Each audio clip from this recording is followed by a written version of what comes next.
The house on Maple Street wasn't much different from the others in the neighborhood. It had a small front yard where dandelions pushed through cracks in the walkway, a porch swing that creaked in the breeze, and windows that glowed warm and inviting as evening settled in. But if you happened to walk by on a quiet afternoon, you might notice something that set this house apart: the sound of piano music drifting through open windows, played by hands much smaller than you'd expect. Inside lived the Thompson family: Mom Sophia, Dad James, and their two boys, Lucas and Ethan, ages 7 and 4. The brothers shared more than just their father's warm brown eyes and their mother's dimpled smile. They shared something rare that neither parent could have predicted: a natural gift for music that seemed to have been born in their tiny fingers. It all started on Lucas's 3rd birthday when his grandparents delivered an upright piano to the house. It wasn't new or fancy. The dark wood was scratched in places and some of the ivory keys had yellowed with age. "It was gathering dust in our basement," Grandpa Joe explained as he helped wheel it into the corner of the living room. "Might as well gather dust in yours." Sophia had played a little in high school, but never seriously. She sat down that evening after the birthday cake had been eaten and the presents unwrapped. Her fingers found the keys, remembering a simple melody from her childhood. 3-year-old Lucas, still hyper from birthday excitement and cake frosting, stopped his running around and stood perfectly still, watching his mother's hands dance across the keyboard. "Again," he said when she finished, climbing onto the bench beside her. She played the tune once more, smiling as her son's eyes followed every movement. When she finished the second time, Lucas reached out and, to everyone's surprise, played the first few notes back to her. Not perfectly, but recognizably the same melody. "Beginner's luck," James said with a laugh. But it wasn't luck, as they soon discovered.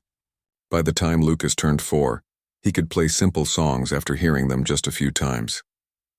By 5, he was making up his own little tunes, and baby Ethan, not to be outdone by his big brother, would toddle over whenever Lucas played, reaching up with chubby hands to add his own notes.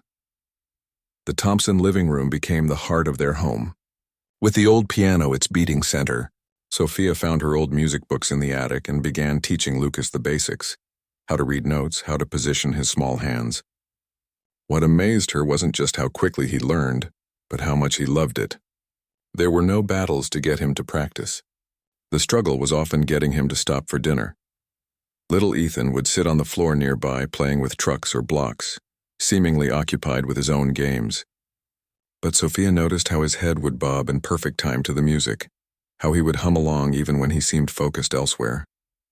And sometimes when Lucas would leave the piano bench, 4-year-old Ethan would climb up and pick out melodies of his own, his face scrunched in concentration. "I think we should get them proper lessons," Sophia suggested one night after the boys were asleep. "They've got something special, James. It's not just mom pride talking."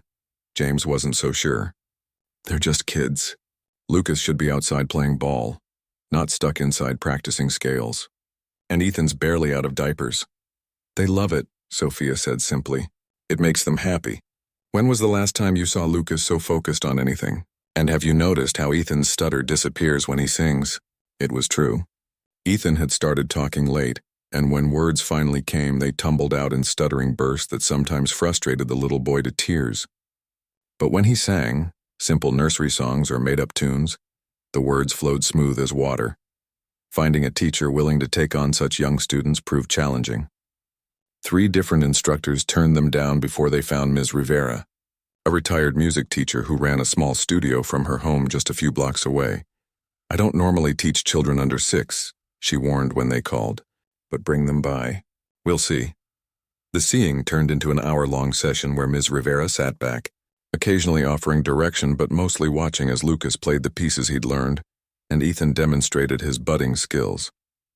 At the end, she adjusted her glasses and looked at Sophia and James with an expression they couldn't quite read. "Well?" James asked. "I've been teaching for 38 years, Ms. Rivera said slowly. "I've had hundreds of students through this studio, some with natural talent, some who succeeded through pure determination." She paused, looking back at the boys who were now examining the collection of small instruments on a nearby shelf. "But I've never seen children this young with such—" She seemed to search for the right word. "Such an innate understanding of music. It's not just playing notes. They feel it." And so began twice-weekly lessons with Ms. Rivera. The old piano at home came alive with new sounds as the boys learned proper technique to match their natural abilities. Lucas, now 7, took to reading music like he'd been born knowing the language of notes and rests. 4-year-old Ethan struggled more with the written aspects but could play by ear with uncanny accuracy after hearing a piece just once or twice. It's like they're speaking to each other through the music, Ms. Rivera told Sophia during one lesson as they watched the boys work through a simple duet. Lucas would play a phrase and Ethan would answer, their small heads nodding in rhythm, completely absorbed in their musical conversation. Their progress in those first few months surprised everyone, even Ms. Rivera. By the 4th month, they had moved well beyond the beginner books. That's when Ms. Rivera introduced them to What a Wonderful World. It's usually too advanced for beginners, she explained, but I've arranged a simplified version as a duet. I think they're ready. The first time the brothers heard the song, Ms. Rivera played a recording of Louis Armstrong's gravelly, warm voice singing about trees of green and skies of blue. Their reactions were telling. 7-year-old Lucas closed his eyes, his fingers twitching slightly as if already working out how to play what he was hearing. Ethan, usually bouncing with 4-year-old energy, went completely still, his mouth slightly open in wonder. Again, Ethan said when the song ended, the exact same word Lucas had said years ago after hearing Sophia play. Learning the duet arrangement became their new mission. Lucas took the melody and more complex left-hand parts, while Ethan handled simpler harmonies and echoing phrases. What they created together was far greater than what either could produce alone. The neighbors began to notice. Mrs. Baker, an elderly woman who lived next door, would appear on the Thompsons' porch with cookies or lemonade, claiming she was just in the neighborhood, though everyone knew she came for the music. Mr. Chen from across the street would walk his dog past their house at the exact time when practice usually began. Even teenagers from the block would sometimes slow their bikes or skateboards as they passed, listening to the unusual sound of children playing with such passion. You should record them, suggested Mrs. Baker one afternoon. People would love to see it, James shook his head. They're just kids having fun. We don't want to make it into some big thing or push them into performing. But Ms. Rivera had other ideas. After a particularly good lesson where the boys played their duet arrangement from memory for the first time, she mentioned the upcoming Spring Community Talent Showcase. It's mostly older students and adults, she said casually, but they're accepting applications now. The boys could play their Wonderful World duet. They're certainly ready. On the drive home, Lucas couldn't stop talking about the showcase. Can we do it, Mom, please? Ms. Rivera says we're ready. Ethan, strapped into his car seat, added his own plea. We play good together. People will like it. Sophia glanced at James, who kept his eyes on the road. We'll think about it, she said carefully. It's a big step. That night, after tucking the boys into bed, Sophia and James had their own showcase discussion in the kitchen. Voices kept low so little ears wouldn't hear. They're so young, Sophia. What if they freeze up? What if people don't respond well? It could crush them. Sophia dried a dinner plate slowly. Or it could be wonderful. They love playing together. And they're actually really good. You know they are. Of course they're good.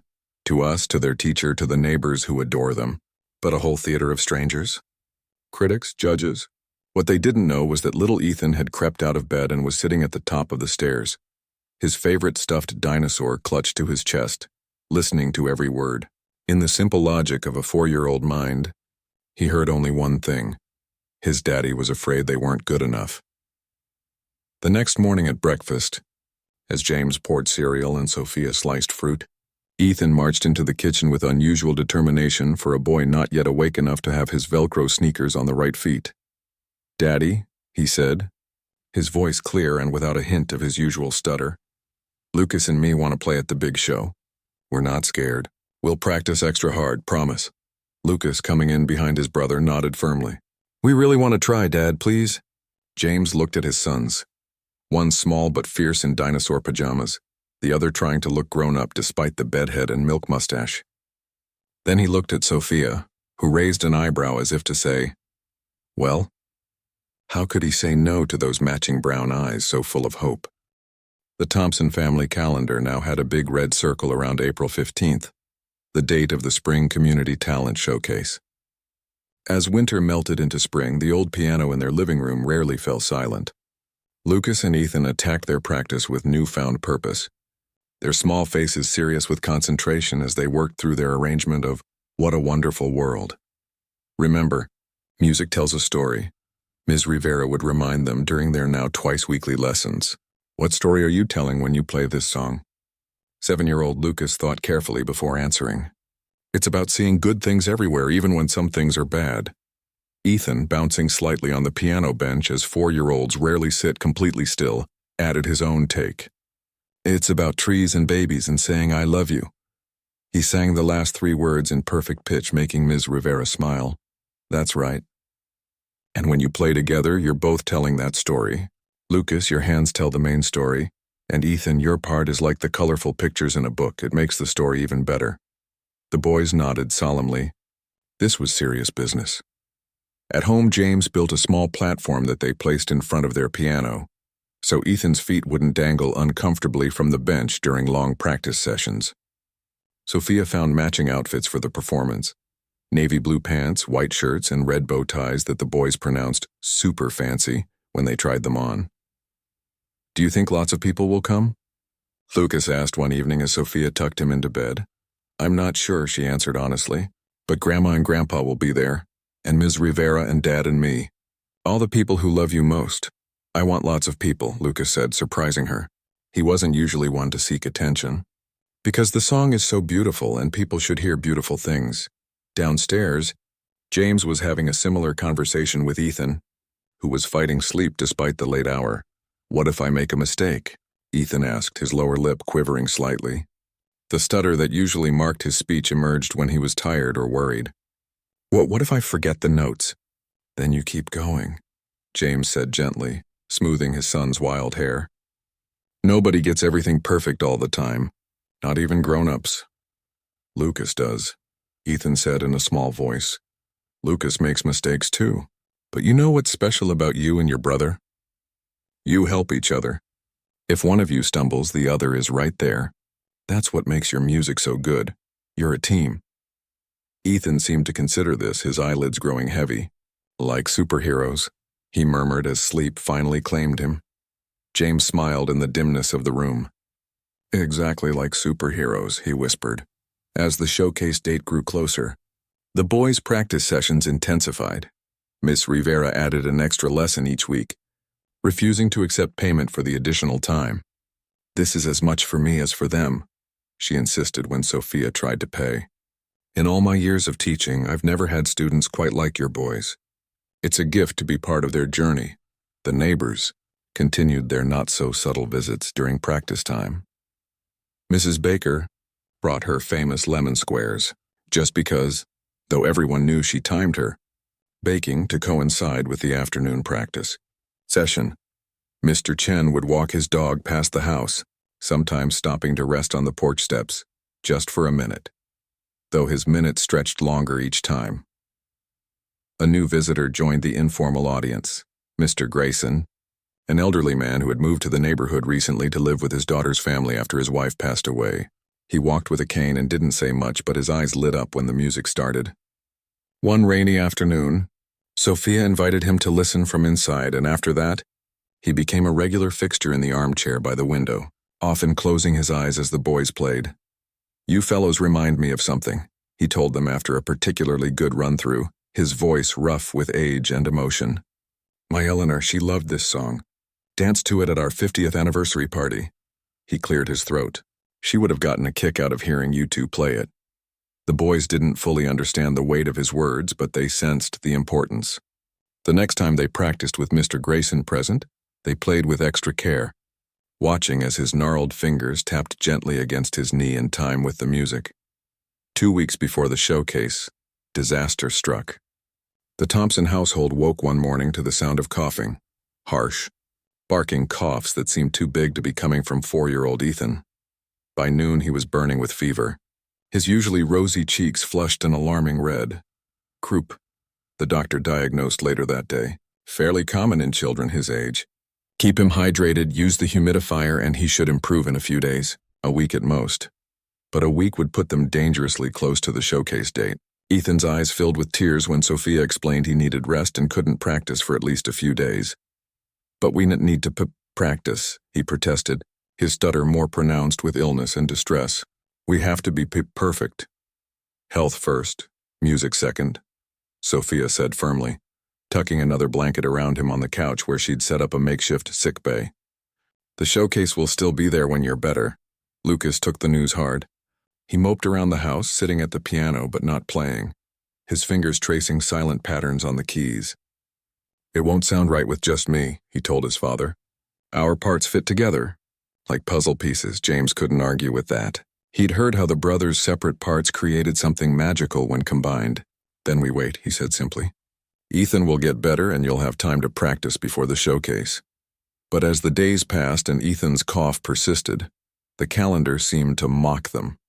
5 days until the showcase. 4 days. 3. On the morning of the third day, Ethan's fever finally broke.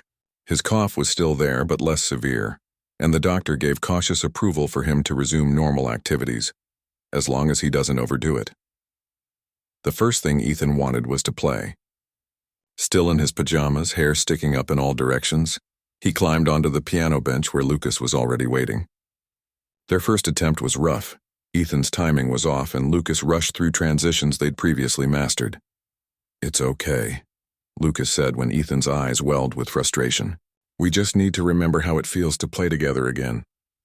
They started over, moving more slowly. By the third attempt, something clicked back into place. It wasn't perfect, but the heart of their music had returned. That special connection that made their performance more than just two children playing notes. Ms. Rivera arrived that afternoon for an emergency lesson, having heard from Sophia about Ethan's illness. We'll take it slow, she assured the boys. The most important thing is that you're enjoying making music together again. To everyone's surprise, the forced break seemed to have given the boys fresh perspective. They played with renewed joy, less worried about getting every note perfect and more focused on the feeling behind the music. Even Ms. Rivera noticed the difference. Sometimes stepping away from something you love gives you new appreciation when you return to it, she observed.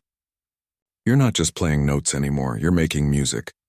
The night before the showcase, after the boys were finally asleep, Sophia and James sat at their kitchen table, nursing cups of tea and sharing their nervousness. What if Ethan's not really well enough? Sophia worried. His cough is better, but he still gets tired so quickly. What if they freeze up on stage? James countered. It's one thing to play at home or in Ms. Rivera's studio. It's another to face a theater full of people. They looked at each other and suddenly laughed, the tension breaking. Listen to us, Sophia said, shaking her head. They're children playing piano because they love it. This isn't the Olympics, you're right, James agreed. Whatever happens tomorrow, they've already accomplished something amazing. They found something they love. They worked hard at it, and they're doing it together. That's a win no matter what happens on that stage. Upstairs, unknown to their parents, neither boy was actually asleep.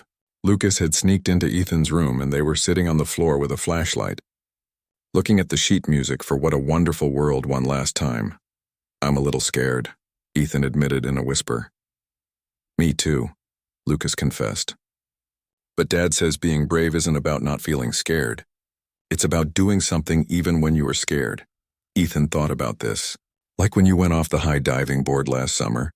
Exactly like that. I was super scared, but I did it anyway. And it was okay. Better than okay. It was awesome once I just jumped. Lucas carefully folded the sheet music and tucked it into its folder. Tomorrow we just have to jump. Ethan nodded solemnly. Together, he said. Together, Lucas agreed. Now go to sleep for real or you'll be too tired to play tomorrow. As he crept back to his own room, Lucas paused at the window. The night sky was clear, stars scattered across the darkness like notes on a piece of music. Tomorrow they would play for strangers, people who didn't know them or love them like their family did. The thought made his stomach flutter with nervous butterflies, but then he remembered how Mr. Grayson's face changed when they played, how the music brought light back to eyes that often seemed sad. He thought about Ms. Rivera saying their music was a gift, and he thought about Ethan, who struggled to get words out when he spoke but who could make the piano sing without hesitation. Maybe their music could be like a gift to all those strangers too.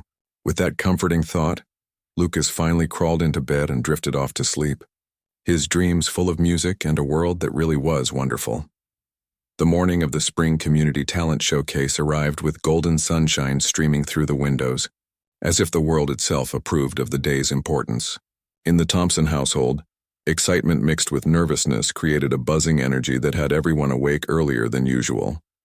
"My tummy feels funny," Ethan announced at breakfast, pushing away his barely touched bowl of cereal. "Those are just butterflies," Sophia assured him, smoothing his hair.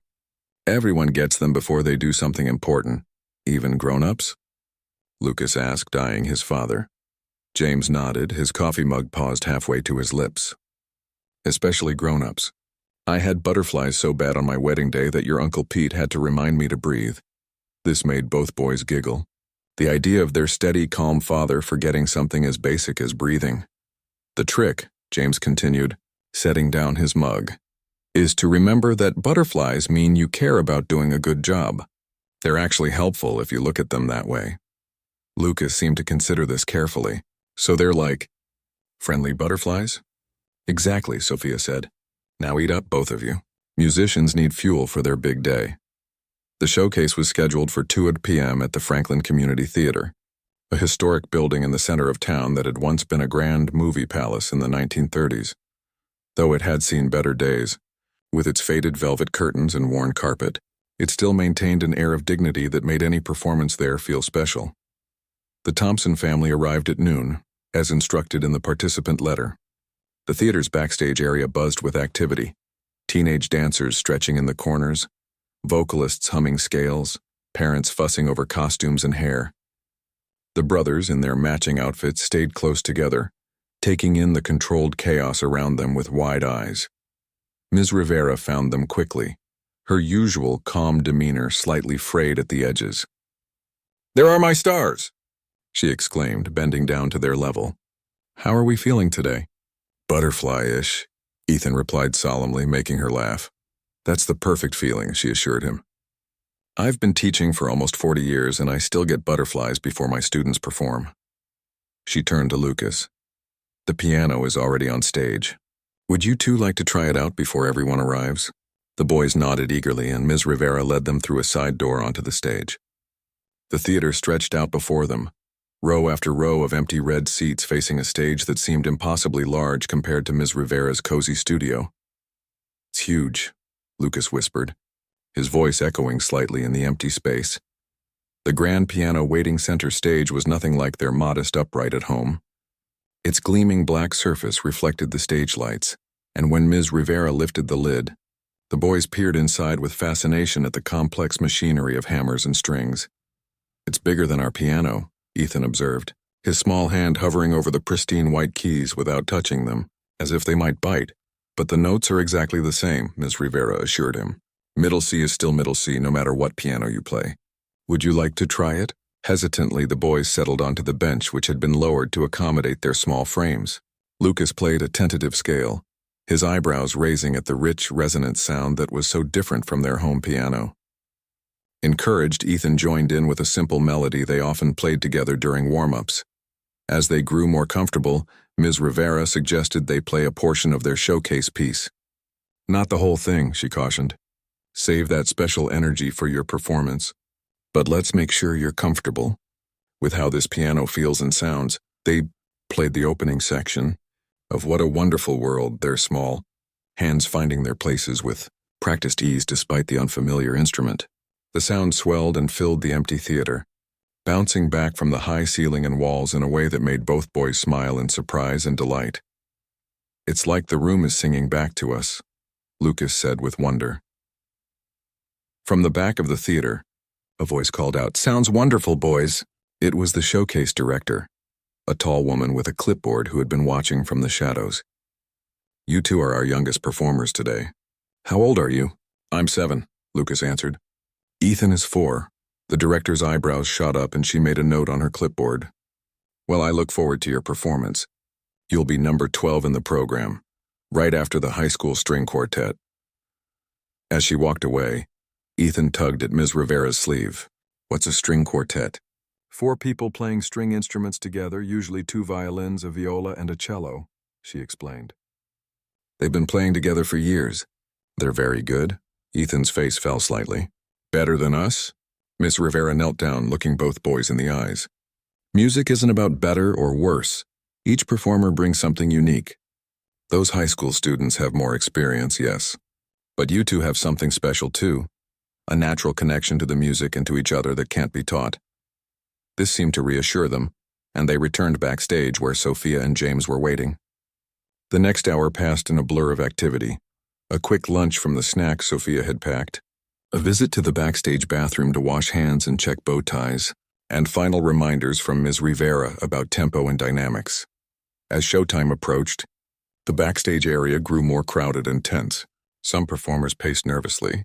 Others sat quietly, eyes closed in concentration. The high school string quartet that would perform just before the brothers ran through difficult passages in a corner, their fingers flying over their instruments with practiced precision. Watching them, Ethan's earlier confidence began to waver. He pressed himself against Lucas's side, his lower lip trembling slightly. "They're so big," he whispered. "And so good." Lucas put his arm around his little brother's shoulders. "Remember what Ms. Rivera said? We have something special too." But he couldn't quite hide the worry in his own eyes as he watched the older students play. James noticed the boys' faltering confidence and knelt down beside them. "Hey, superheroes," he said quietly. "Remember what we talked about? It's okay to be scared."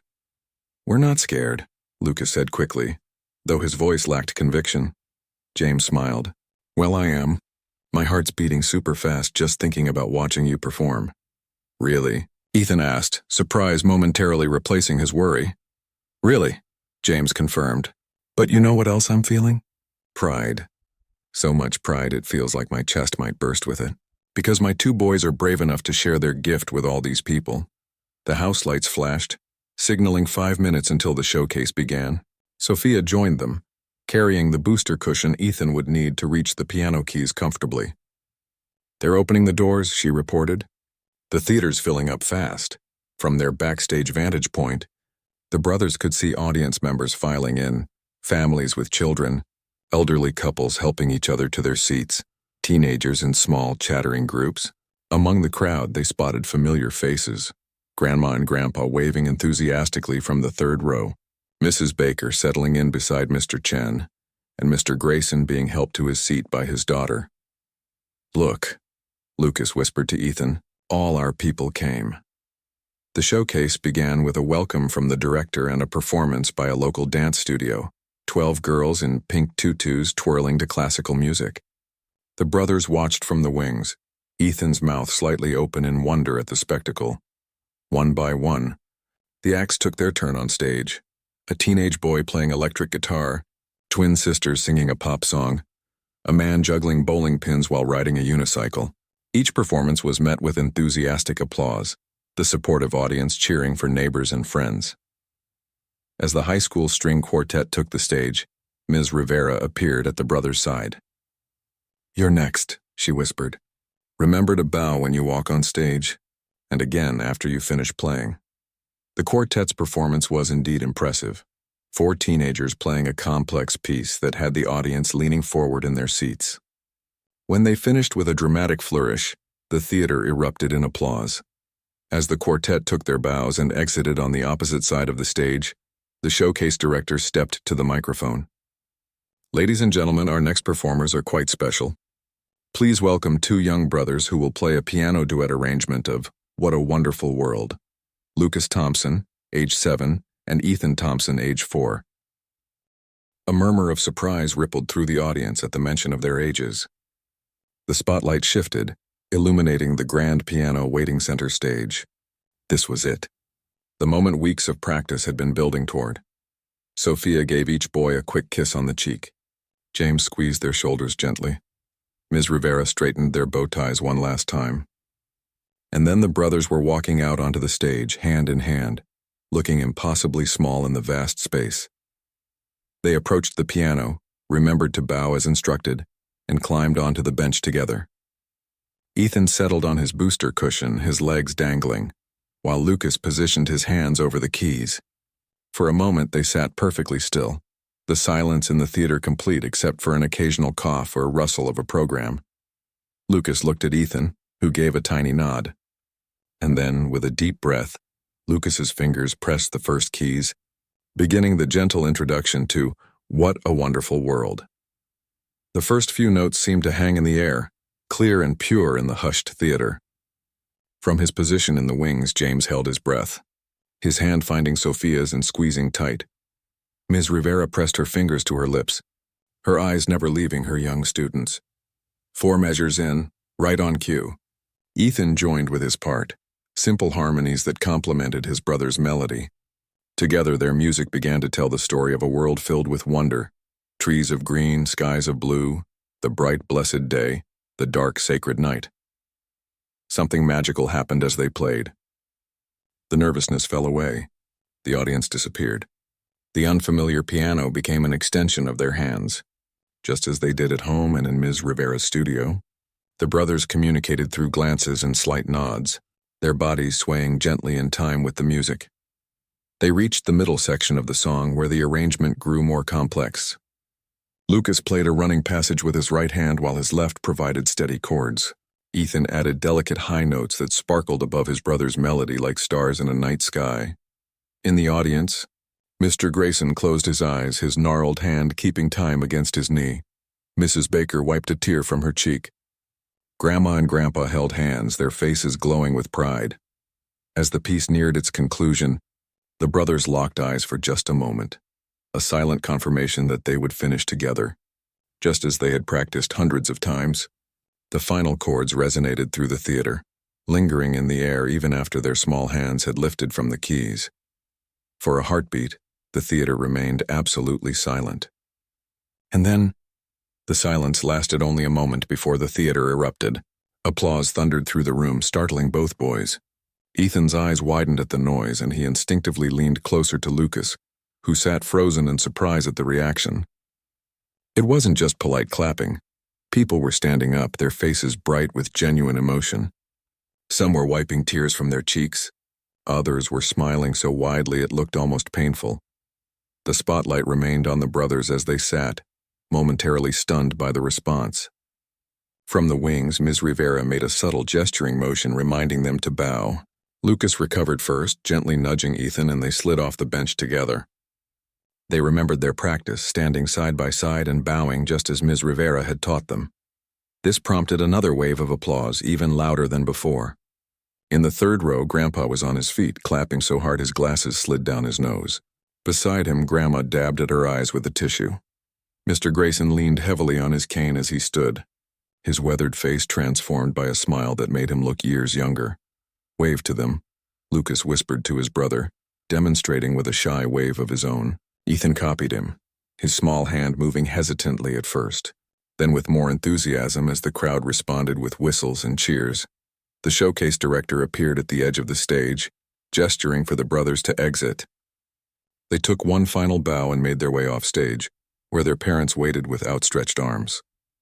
Sophia swept Ethan up into a tight embrace while James knelt to hug Lucas. "You did it," James said, his voice thick with emotion. "You were amazing out there." Ms. Rivera appeared beside them, her usually composed face streaked with tears. "In all my years of teaching," she said, shaking her head as if words failed her. "In all my years, Lucas, still processing what had just happened, asked, "Did they really like it that much?" "Like it?" Ms. Rivera laughed. "My dear boy, they loved it. You could feel it in the room, that special connection that happens when music touches people's hearts." Ethan, his face buried in his mother's shoulder, peeked out. "We didn't make any mistakes," he said with quiet pride. "Not a single one," Sophia confirmed, though in truth, there had been a few small slips that only someone who had heard them practice hundreds of times would notice. But those tiny imperfections had only made their performance more genuine, more human, more touching. The rest of the showcase continued, but the brothers were too keyed up to sit still and watch. With their parents' permission, they explored the backstage area, peeking at props and costumes stored from past performances, their bow ties now hanging loose around their necks as the post-performance energy coursed through them. "My hands were shaking at the beginning," Lucas confessed as they sat on an old prop trunk. "Mine too," Ethan agreed. "But then I forgot about the people watching. Me too. It was like we were just playing at home, except the piano was fancier." They giggled together, relief and pride mingling into a kind of giddy joy that made them bounce on their toes when they walked. After the final performer, a local barbershop quartet that had the audience clapping along, all participants were called back to the stage for a final bow. The brothers joined the line of performers, easily the smallest by far. The teenage girls from the string quartet standing next to them smiled down at Ethan, who beamed back up. "You guys were really good," one of them said, leaning down to speak to Lucas. "My little sister is going to be so inspired when I tell her about you." Before Lucas could respond, the showcase director approached with a small envelope in her hand. "Excuse me," she said to Sophia and James, who were standing nearby. "I wanted to give this to the boys personally." Inside the envelope was a certificate of participation, the same one given to all performers, but the director had added a special note at the bottom, "For the youngest and most moving performance of the day." Along with it was a gift card to a local ice cream shop. "We traditionally vote for an audience favorite," the director explained. "But today's vote was so overwhelmingly for your sons that we wanted to acknowledge it specially." As they made their way out of the theater, the boys were stopped repeatedly by audience members wanting to compliment their performance. An elderly woman bent down to tell Ethan he reminded her of her grandson. A teenage boy asked Lucas if he'd been playing piano like forever. Mr. Chen from their neighborhood shook James's hand so vigorously it looked like his arm might fall off. "Ice cream," James announced when they finally extricated themselves from the crowd. "I think this calls for a celebration." The ice cream shop was just 2 blocks from the theater, a family-owned place with checkerboard tiles and red vinyl booths that had been serving the town for over 30 years. News of the brothers' performance seemed to have traveled there ahead of them, because when they walked in, the owner greeted them with a wide smile. "If it isn't our town's newest celebrities," he boomed, coming around from behind the counter. "My wife just called me from the showcase, said she hadn't cried like that since our daughter's wedding." The boys, suddenly shy in the face of this unexpected fame, pressed closer to their parents. "2 scoops on the house, for our musical prodigies," the owner insisted, "and regular orders for Mom and Dad, though I can't give those away for free or I'd go out of business." They settled into a corner booth, the boys happily digging into enormous ice cream sundaes while their parents sipped coffee. The shop gradually filled with other families from the showcase, many stopping by their table with kind words and congratulations. "I think what touched people most," one mother said as her own children ordered at the counter, "was seeing how you two played together. It wasn't just the music, it was watching brothers support each other like that." Lucas considered this as he spooned another bite of chocolate ice cream into his mouth. He hadn't thought about it that way. For him, playing with Ethan was just normal. It was what they did. But seeing their performance through others' eyes made him realize that maybe their connection was special after all. Ms. Rivera appeared at the shop entrance, spotting them and weaving through the tables to reach their booth. "I'm not interrupting your celebration, am I?" she asked. "Not at all," Sophia insisted, sliding over to make room. "Join us, please." "I just wanted to let you know," Ms. Rivera said, her eyes bright with excitement, "that I received a call from the director of the County Youth Orchestra. She was in the audience today and was quite moved by the boys' performance. She's asked if they would consider playing as special guests at their spring concert next month." James and Sophia exchanged glances, both thinking the same thing. Wasn't this getting to be a bit much? They had agreed to the showcase as a one-time experience, not as the start of a performing career. The boys were still so young. But before they could voice these concerns, Lucas spoke up. "Would we play our wonderful world song again?" "If you wanted to," Ms. Rivera nodded. "Or we could work on something new. The important thing is that they're interested in celebrating young talent, and they thought your performance today was very special." Ethan, his face smeared with ice cream, looked uncertain. "Will there be lots more people?" "More than today," Ms. Rivera admitted. "But you'd have more time to prepare, and you'd be playing with the support of a full youth orchestra behind you." The brothers looked at each other, having one of those silent conversations that siblings sometimes share. After a moment, Lucas turned to his parents. "Could we think about it?" he asked, showing wisdom beyond his 7 years. "Of course," Sophia said, relief evident in her voice. "There's no rush to decide. Today is just for celebrating what you've already accomplished." As if on cue, the shop owner appeared with 2 more sundaes, because those first ones disappeared like magic, and the serious conversation gave way to more immediate ice cream concerns. Later that evening, after baths had washed away the last sticky traces of celebration, and the boys were tucked into their beds, Sophia and James sat on their back porch replaying the day's events.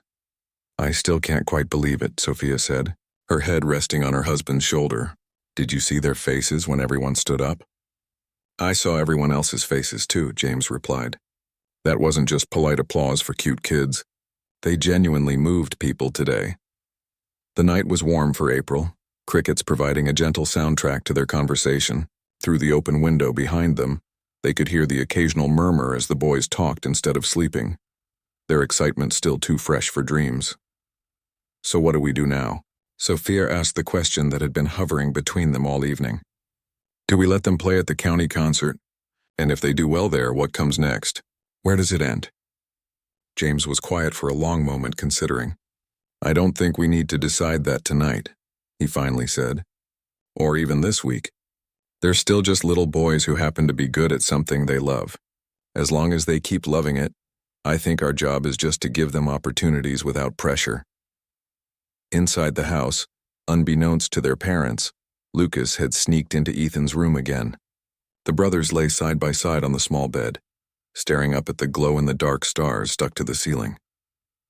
"Was today the best day ever?" Ethan asked, his voice drowsy despite his attempts to stay awake. "Top 3 for sure," Lucas answered thoughtfully, "along with when we got our puppy and when we went to Disney World last year. If we play at the big concert, will people clap for us like that again?" Lucas turned his head to look at his little brother, whose eyelids were growing heavy. "Maybe, but you know what? Even if they don't, it would still be fun to play together. That's the best part anyway." Ethan nodded, his eyes finally closing. "Playing together," he mumbled as sleep began to claim him. Lucas stayed a while longer, listening to his brother's even breathing and thinking about the day. He replayed the moment when they'd finished playing, and the theater had gone completely quiet before erupting in applause. That silence had been almost magical, like the whole world had stopped to listen to them. He hadn't known music could do that. Could make people stop and really listen. Could make grown-ups cry and smile at the same time. Could make him and Ethan feel 10 feet tall even though they were the smallest performers on that stage. As he carefully climbed off Ethan's bed to return to his own room, Lucas made a decision. Whatever came next, whether they played for the county orchestra or not, he would keep making music with his brother. Because when they played together, it felt like the world really was as wonderful as the song said it was. 6 months had passed since the Spring Community Talent Showcase, and life for the Thompson family had taken some unexpected turns. The video Mrs. Baker had recorded on her phone, just for the grandkids, had somehow found its way to social media. From there, it had spread like wildfire, capturing hearts far beyond their small town. 2 million views, James said, shaking his head in disbelief as he looked at the counter below the video. How is that even possible? It was a Sunday morning in October, autumn light streaming through the windows as the family gathered around the kitchen table. The leaves outside had turned brilliant shades of red and gold, matching the changing season of their lives. "People love seeing children do extraordinary things," Sophia replied, pouring more orange juice into Ethan's cup. "And what our boys did was pretty extraordinary. The brothers, now 5 and 8, Ethan had celebrated his birthday the previous month with a music-themed party, were more interested in their pancakes than in their internet fame. To them, the months since the showcase had been filled with normal childhood activities, swimming lessons over the summer, Lucas starting 2nd grade, Ethan beginning kindergarten.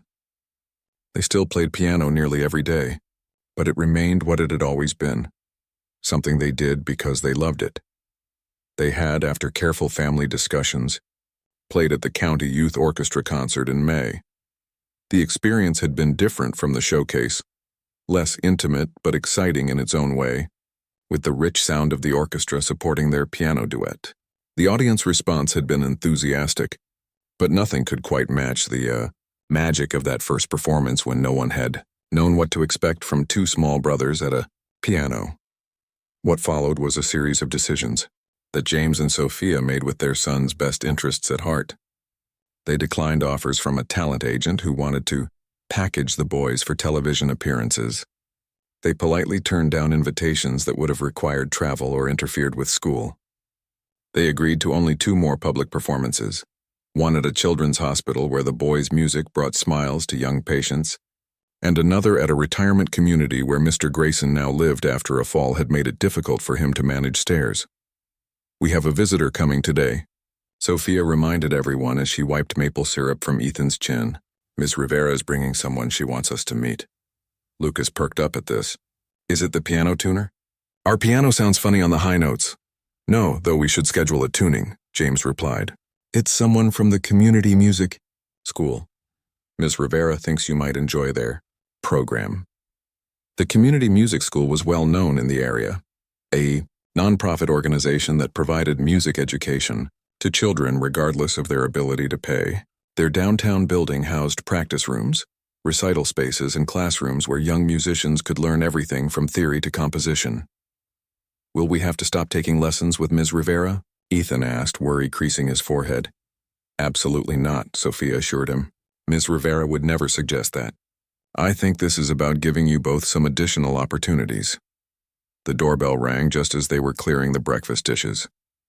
Ms. Rivera stood on the porch with a tall, bearded man who carried a leather briefcase. She made the introductions as they settled in the living room. "This is Dr. Paul, the director of the Young Composers program at the community music school," she explained. "I've been telling him about your boys." Dr. Paul had kind eyes that crinkled when he smiled at the brothers. "Ms. Rivera showed me a recording of your performance," he said. "I was quite impressed, not just with your playing, but with the way you adapted the arrangement to make it your own." Lucas and Ethan exchanged glances. Not quite understanding, Ms. Rivera leaned forward. "Remember how we changed some parts of the music to fit your playing styles better? Lucas, you added those little runs in the middle section, and Ethan, you came up with that lovely counter melody near the end. Those were your ideas, not mine." "That's composition," Dr. Paul explained. "Taking existing music and making it your own or creating entirely new music. Our program helps young musicians explore that creative side of music."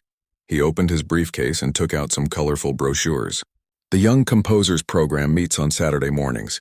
Children work in small groups with instructors who help them develop their musical ideas. At the end of each term, they perform their original compositions at a recital." The brothers looked at the brochures with interest. One showed children their age working with instruments, some at pianos, others with guitars or violins. Another displayed a group of smiling kids taking a bow on stage. "Would we have to write music by ourselves?" Lucas asked, sounding both intrigued and intimidated. "Not at all," Dr. Paul smiled. "You'd start with guided activities, completing a melody that an instructor begins, for example, or putting chords to a simple tune. As you grow more confident, you'd have more freedom to create your own pieces. And since you two already work so well together, you could collaborate." Ethan, who had been quietly processing, spoke up. "We could make our own song, not just play someone else's." "Exactly," Dr. Paul nodded. "That's what composers do. They create new music that no one has ever heard before." The idea seemed to captivate both boys. They asked more questions. How long were the sessions? Would they need to read music well? Ethan was still learning. Could they continue playing duets together? Dr. Paul answered patiently, explaining that the program was designed to meet each child where they were and help them grow. "We're not trying to create prodigies or child stars," he said, glancing meaningfully at James and Sophia. "We're nurturing a love of music that can last a lifetime." After he and Ms. Rivera left, promising not to rush a decision, the family took their usual Sunday walk to the park. The boys ran ahead, kicking through piles of fallen leaves and chattering excitedly about the possibility of writing their own music. "What do you think?" Sophia asked James as they walked hand in hand behind their sons. "I think it could be perfect," he replied. "It shifts the focus from performing to creating. Less pressure, more creativity. And it keeps music as something they do because they love it, not because people expect it from them." They watched as Lucas helped Ethan climb onto a swing, carefully pushing his little brother with just the right amount of force. The boys had always been close, but their musical journey had created a unique bond between them, a shared language that went beyond words. Later that afternoon, while James raked leaves in the yard and Sophia prepared dinner, the familiar sound of the piano filled the house. The brothers were playing their Wonderful World duet, the piece that had started their unexpected journey to minor internet fame. Sophia paused her cooking to listen. Though they'd played it hundreds of times, it never sounded exactly the same twice. Today, they were taking it slower than usual, adding little pauses and gentle emphasis that gave the familiar melody new meaning. When they finished, she heard Lucas say, "What if we change this part?" Followed by a series of notes that weren't from the original arrangement. Ethan responded with his own musical idea, and soon they were experimenting freely, turning their well-practiced duet into something new. Sophia smiled to herself. Maybe they were composers already without even knowing it. The next week, after the boys had enthusiastically agreed to join the Young Composers program, a large package arrived at their door. Inside was a digital keyboard with headphones, a gift from an anonymous donor to the community music school. Thought the boys might enjoy having an additional instrument, read the note from Dr. Paul. This will allow them to compose without disturbing household activities, and the recording function can help them capture their musical ideas. That evening, as the boys explored their new keyboard, Sophia found a private moment to check her email. Among the usual messages was one from the showcase director, forwarding a note from someone claiming to be a television producer interested in featuring the brothers on a talent show. Delete, Sophia thought without hesitation. That wasn't the path they had chosen for their family. Instead, she opened a different email. Confirmation of the boys' registration for the Young Composers program, with details about the first session that coming Saturday. This felt right. This kept music as a joy, not a job. From the living room came the sound of laughter as the brothers discovered the keyboard's ability to mimic different instruments. The piano sound shifted to strings, then to something resembling an organ, sending the boys into fits of giggles. James appeared in the doorway, smiling at his wife. "I think we made the right call," he said quietly. "I think so too," she agreed. 1 year later, the Thompson family gathered once again in the Franklin Community Theater, this time for the Young Composers program's spring recital. The brothers sat backstage, nervous but excited, their composition notebook open between them. "What if people don't like our song?" Ethan whispered, echoing the same concern he'd had before their first performance. "Then we'll write a better one next time," Lucas replied with the wisdom of his now 9 years. "But I think they'll like it. It has heart." Heart had become an important word in the boys' musical vocabulary over the past year. It was how Dr. Paul described music that connected with listeners on an emotional level. Not because it was technically perfect, but because it expressed something genuine. Their original composition was titled Brothers, a piano duet that incorporated elements of their beloved Wonderful World arrangement, but took those ideas in new directions. They had worked on it for months, revising and refining with guidance from their instructors, but making all the creative decisions themselves. When their turn came, they walked onto the stage with confidence that hadn't been there a year earlier. The audience included many familiar faces: Ms. Rivera in the front row, Mr. Grayson with his fellow retirement home residents, neighbors and school friends scattered throughout. But there were new faces too, other young composers with their families, music lovers from the community, even a reporter from the local newspaper doing a feature on the program. As the brothers settled at the piano, Lucas leaned toward the microphone. "This song is called Brothers," he said simply. "We wrote it together." Ethan nodded, adding, "It's about how playing music with someone you love makes both of you better." Their small hands found their places on the keys, and they began to play. Not someone else's music this time, but their own. The melody was simple yet beautiful, with harmonies that complemented each other just as the brothers did in life.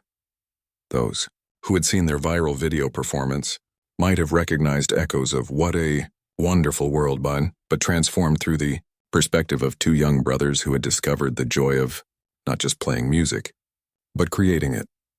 When the final notes faded, the theater once again erupted in applause. The brothers stood and bowed, their faces glowing with a pride that came not from impressing others, but from having created something meaningful together. In that moment, with the sound of applause washing over them, Lucas caught his brother's eye and smiled. They had found their path forward, not as internet sensations or child prodigies, but as brothers sharing the joy of music with each other and with the world, one note at a time,